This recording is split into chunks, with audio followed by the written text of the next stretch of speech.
Farg'ona viloyati Qalb Nuri ayollar va ularning oilalarini ijtimoiy huquqiy qo'llab-quvvatlash markazi hamkorligida AQSh elchixonasi kichik grantlar dasturining orzular va hayotdagi muvozanat loyihasi amalga oshirilmoqda. Ushbu loyihaning maqsadi himoya ordeni olgan va ayollar daftariga kiritilgan ijtimoiy ko'makka muhtoj bo'lgan xotin-qizlarga motivatsiya berish, ularning ijtimoiy faolligini oshirishga qaratilgan.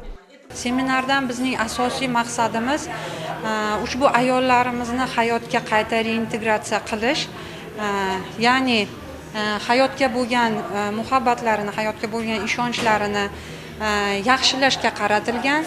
Shu bilan bir qatorda shu bugun bizning seminarimizga yig'ilgan ijtimoiy himoyaga muhtoj ayollarimizni hayotga bo'lgan ishonchini, hayotga bo'lgan muhabbatini, hayotda o'z yo'lini topib ketishlari uchun oz bo'lsa-da hissamizni qo'shganimizdan juda mamnunmiz.